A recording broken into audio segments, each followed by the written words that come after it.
গোলমরিচটা দেওয়ার পরে লেবুটা দিয়ে গোলমরিচ দিয়ে চটকে আর সঙ্গে এখানে মা এটা স্কিপ করে গেছে, এর মধ্যে লবণ হলুদ দিয়েও মেখে নেবেন। এটাকে দিয়ে কিছু সময়ের জন্য এটাকে রেস্ট মোডে রাখবেন। মোটামুটি 1-1.5 ঘন্টা রাখলেই যথেষ্ট।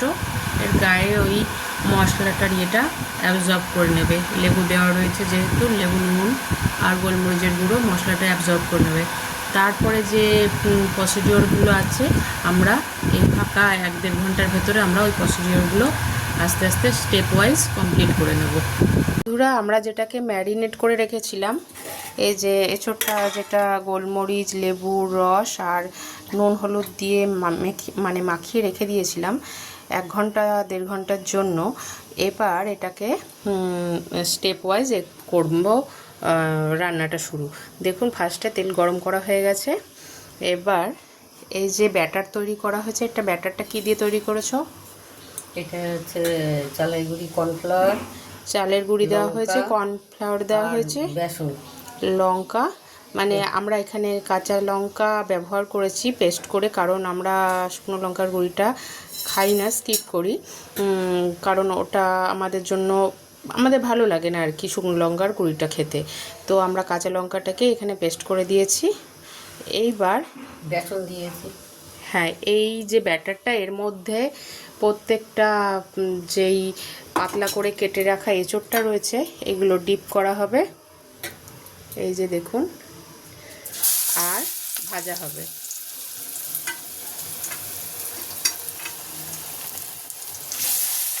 বন্ধুরা চাইলে এটা টিফিনেও খেতে পারেন।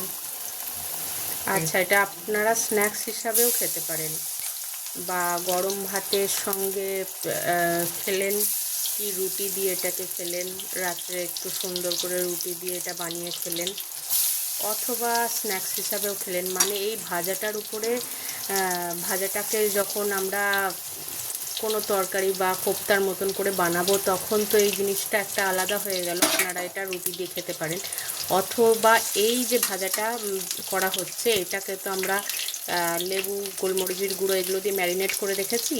এটা আপনারা চাইলে স্ন্যাক্স হিসাবেও চায়ের সঙ্গে ট্রাই করতে পারেন। উপরে কিছুটা চাট মশলা ছড়িয়ে দিলেন, দিয়ে গরম চায়ের সঙ্গে খেলেন, ভালোই লাগবে বন্ধুরা।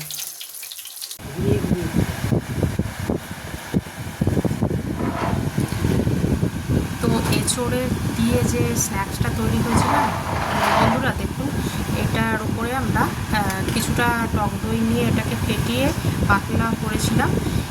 এটা উপর থেকে একটু হালকা করে গার্নিশ করে দেব, আর এর উপরে দেব, মানে এটা একটু জাস্ট স্বাদটাকে আরেকটু ইনক্রিজ করার জন্য, আর একটু সুন্দর লাগবে, আর একটু টেস্টি লাগবে স্ন্যাক্সের টেস্টটা।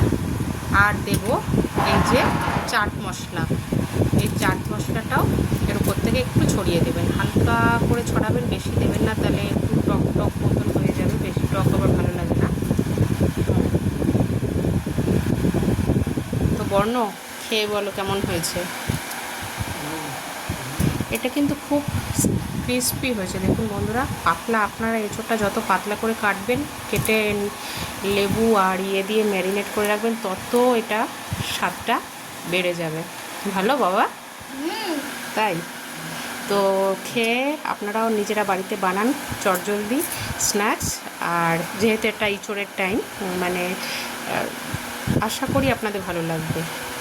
তো বন্ধুরা, একটা ছোট্ট লাইক আর কমেন্ট করবেন যদি ভালো লাগে, কেমন নিজেরা করে কেমন লাগলো সেটাও কমেন্ট করে জানাবেন, একটা ছোট্ট লাইক করবেন।